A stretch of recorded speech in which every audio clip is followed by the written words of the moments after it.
हेडलाईन्सचे प्रायोजक आहे NBC bearings, लांब पळण्यासाठी। ठाकरे गटाचे नाशिक शिक्षक मतदारसंघाचे उमेदवार संदीप गुळवेंना नरहरी झिरवाळांचा पाठिंबा। गुळवेंच्या काम करण्याच्या झिरवाळांच्या कार्यकर्त्यांना सूचना दिल्या। दिल्लीतून परतल्यानंतर फडणवीस ॲक्शन मोडमध्ये। फडणवीसांची आज नागपूरमध्ये प्रकल्पांची आढावा बैठक। वरिष्ठ नेत्यांनी फडणवीसांच्या राजीनाम्याला नकार दिल्याची माहिती। विधानसभा निवडणुकीसाठी तयारी सुरू। भाजपचे 48 नेते विधानसभेच्या 288 मतदारसंघात दौरा करणार। दिल्लीतील बैठकीहून परतल्यानंतर बावनकुळेंची माहिती। शिवसेनेचा आज 58वा वर्धापन दिन। ठाकरे गटाचा षण्मुखानंद सभागृहात तर शिंदे गटाचा वरळीतील डोम एनएससीआय सभागृहात मेळावा। दोन्ही गट विधानसभा निवडणुकांचं रणशिंग फुंकणार। मनात राम आणि हाताला काम। डोंबिवलीत वर्धापन दिनानिमित्त ठाकरे गटाची बॅनरबाजी। बॅनरमधून महायुतीला डिवचण्याचा प्रयत्न।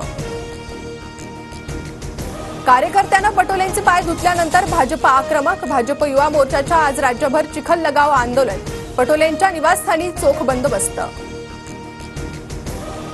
दादांना टार्गेट कराल तर आम्हाला वेगळा विचार करावा लागेल। अमोल मिटकरींचा भाजप नेत्यांना इशारा। तर आमच्याकडून दादांबद्दल कुणी असं बोलत नाही, बावनकुळेंकडून स्पष्ट। राज्यातील भाजपात संघटनात्मक तसेच नेतृत्वात कोणताही बदल होणार नाही। मजबूतीनं महायुतीचं सरकार पुन्हा महाराष्ट्रात आणायचंय, पियुष गोयल यांच्याकडून स्पष्ट। महायुतीच्या घटक पक्षांसोबत विधानसभा जिंकण्यासाठी रोडमॅप तयार। लवकरच जागा वाटपाबाबत चर्चा करणार। भाजप कोअर कमिटीच्या बैठकीनंतर फडणवीसांची माहिती। एकनाथ खडसे 2 दिवसांपासून दिल्लीत। आगामी विधानसभेच्या पार्श्वभूमीवर भाजप खडसेंना मोठी जबाबदारी देणार, सूत्रांची माहिती।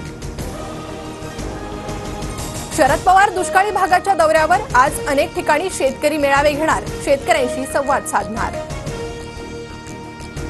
राज ठाकरे अमित ठाकरे 2 दिवस नाशिक दौऱ्यावर।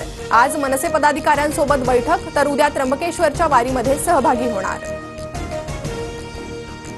आजपासून पोलीस भरती प्रक्रिया सुरू। 17,471 पदांसाठी 17,76,000 अर्ज।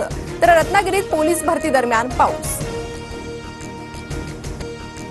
मुंबईसह उपनगरात पहाटेपासूनच पावसाची हजेरी। बोरिवली, गोरेगाव, अंधेरीसह वांद्रे परिसरात पहाटेपासूनच जोरदार पाऊस। सखल भागात पाणी साचण्याची शक्यता। पवना बंदिस्त जलवाहिनी प्रकल्पाची रखडपट्टीच राहण्याची शक्यता। 2026 पर्यंत दिवसाआडच पाणी पुरवठा राहणार असल्याचं प्रशासनाकडून स्पष्ट।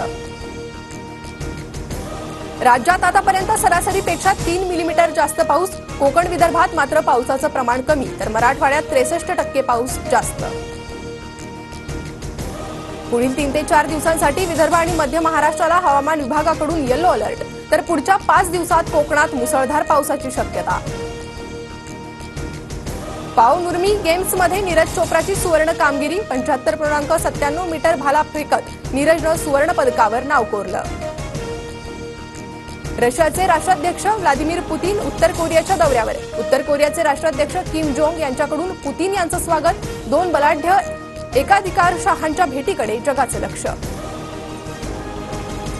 हेडलाईन्सचे प्रायोजक आहे एनबीसी बेरिंग्स, लांब पळण्यासाठी।